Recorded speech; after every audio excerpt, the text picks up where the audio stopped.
Hello, welcome to Every Persona Explained, where we take a look at the origin and representation of every persona.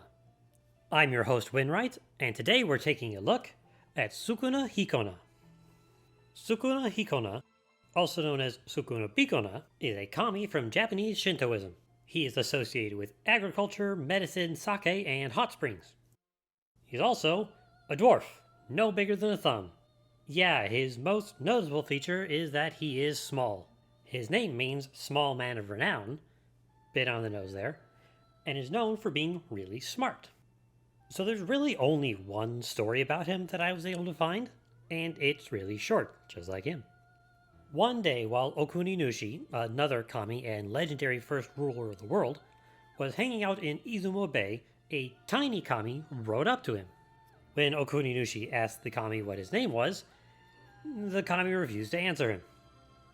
So he asked a nearby toad, who responded with, "Dude, how am I supposed to know?" So he then goes and asks Kuebiko, yet another kami who is also associated with agriculture and looks like a scarecrow. This is a weird story. Who says he's the child of Kami Musubi no Mikoto, one of the three OG primordial creator deities. Okuninushi is skeptical, so they just go see them to ask. Kami Musubi confirms that Sukuna-Hikona is one of their kids, but he was so small that he fell through their fingers after birth. They then tell Okuninushi that he should let Sukuna help him with his task of shaping the land. He agrees, and the two of them go off to finish building the world. At some point during all this, Sukuna creates medicine, invents sake, and developed rites and invocations to prevent the harm caused by insects and birds and beasts and creeping things. So, pesticides?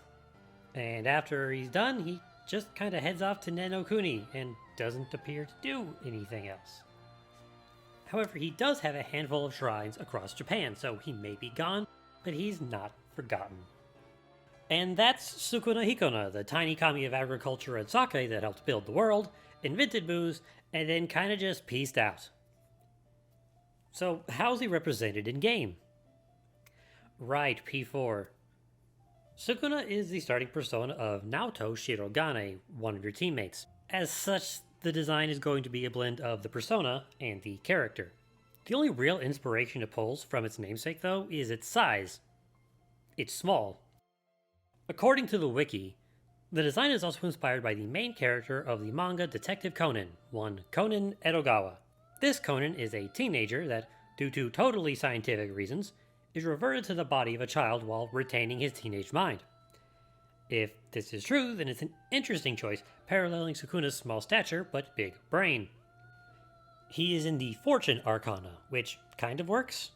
Fortune can mean change, which could align with his work in shaping the land, development of medicine, and invention of sake. It can also mean unexpected events, reflecting his sudden appearance to Okuninushi. Look, I'm trying here, cut me some slack.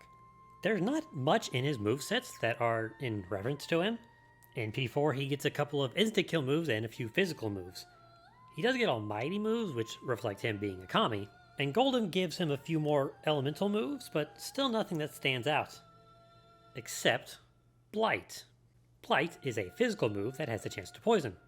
I'd say that this could be in reference to his medicine connection, since medicine given at the wrong dose, or at the wrong time, can be dangerous or even deadly. And there is the old adage, the dose makes the poison, meaning that in high enough dosage, anything is poison. Also, fun fact, this saying is attributed to a man named Paracelsus, a 16th century German philosopher who wrote this book, which is the earliest surviving mention of the Undyne. And since he has no trait, and doesn't give any items, that's Sukuna-Hikona. Overall, it's not great. As with many of the teammates in Persona, the design is a blending of characteristics from the persona and its user. Still, it has a few good details sprinkled in. I want to come back to this persona at some point.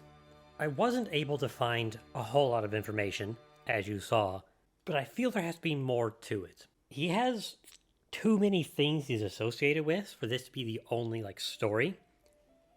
And it might just be that the sources are just in Japanese and have been translated, or maybe they're behind a paywall somewhere, and I just can't find them. Normally, I would have put this one on the back burner because, I mean, there's just not a whole lot here.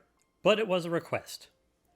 And I told them I would do it, so I have cobbled together what I could find and done my best. Maybe if I find more eventually, I'll make an update video or just remake this video.